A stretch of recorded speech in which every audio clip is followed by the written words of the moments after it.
Welcome back. We're live here at Coconut Peet. It's a beautiful Saturday morning, and today I'm going to be talking about bottom curves, surfboard. We're going to be reviewing from the surfboard book. Love this book.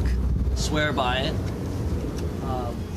What we got here is we've got a couple different layouts of boards that have different bottom contours and bottom curves. So first tool we like to have is a straight edge. You can use like a ruler or a carpenter's square. And then if you look, bringing the camera up close, you see the board has various characteristics that are taking place across the bottom of it. Let's remove this. Kind of see it best like right here. So this is called a double concave out the back. And that's supposed to create lift and more speed when you're planing on smaller waves. If you were to ride a board like this and bigger surf, it's going to want to slip out. The quad fin setup will help you maintain a little bit of that control, but having this much water movement down the center, it's going to get this board going. I'm talking about NASCAR speed. Yeah, so something like this with a super wide tail, double concave in the back, you know, really good board for small surf, about chest high, mushy surf, mushy waves, slow pitching. But when you get to like hollow or faster barreling waves, it's going to be trickier because as the wave's sucking out, it's harder to lock this type of board, especially if you look from the top. It's got this chine on the rails. It's really full to the rails. Board with this type of concave and this kind of shape and template, it's meant to be surfed with your weight over the top of it, and it's not meant to be surfed on a rail with the rail grabbing the wave, like a traditional performance shortboard, like this one over here. So we got this hashtag. This one has a single. Look, it's got.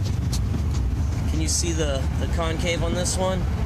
Yeah. It's got a single to a slight double out the back, and what that when they created this board, it was to add a little bit of versatility in the board, you know, so it could be used in anywhere from medium to larger surf, and that's why, especially with modern shortboards, you're going to see a lot of single concave. Single concave is not going to react as well to minor adjustments in weight distribution, but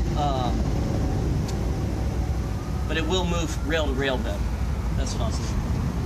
So that's a single concave with a slight double concave in the back, single concave up front. Another design element that we have here is we have channels. Channels are quite tricky to glass at production. Don't see them as much anymore, but with the channels, it's to resist side movement.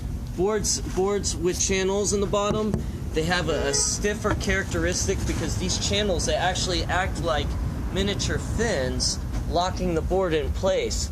A lot of times you'll hear people say, "Oh, I like boards with channels because they're fast." That's incorrect. The time you use the board with channels is on a fast pitching hollow wave. So it's not the board that's fast, it's the wave that's fast. But it's hard to argue with somebody who insists on being right. But with that being said, a lot of times choosing the board that you're going to ride has more to do with the wave that you're going to ride than it does the board you're going to ride. Is just as important as the wave you're going to ride. So especially here in California, you could be surfing a point break that could be slow and soft, such as tourmaline. Highly recommend you ride a longboard.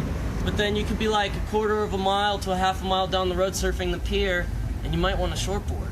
So it really depends on where you're surfing, to what sort of tool you're going to use. You don't want to use like a screwdriver to build a house when you can use a drill or a nail gun. And who knows, they might not even use those tools. I don't build houses, I build surfboards. So another design we have in bottom concave bottom curves is we have the slight V. V's you'll see are more common in fishes and in boards that have diamond tails. What V allows is V allows the board to have a smoother rail-to-rail transition, but also it's not going to be as sticky as a board that's got channels on it. Little easier to control. It's going to have a shot the airplane.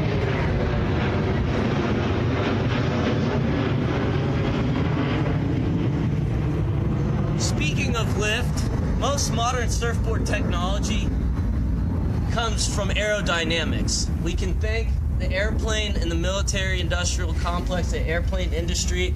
Because of them, modern surfboard technology is what it is today. Fiberglass, foam, those airplanes are made of fiberglass. The more you know, the better you are.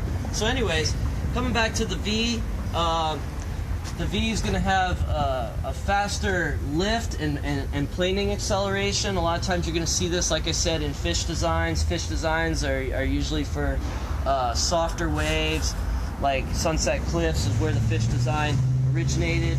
And keep yourself planing on a slow moving wave that tends to keep backing off and reforming, backing off and reforming. When you have this wide of a tail in the back, it's just going to keep you moving on down the road. And that's what I have for you today on bottom contours, bottom shapes, and templates. If you have any questions, comments, please leave them on the Facebook, and be sure to share. Thanks for tuning in.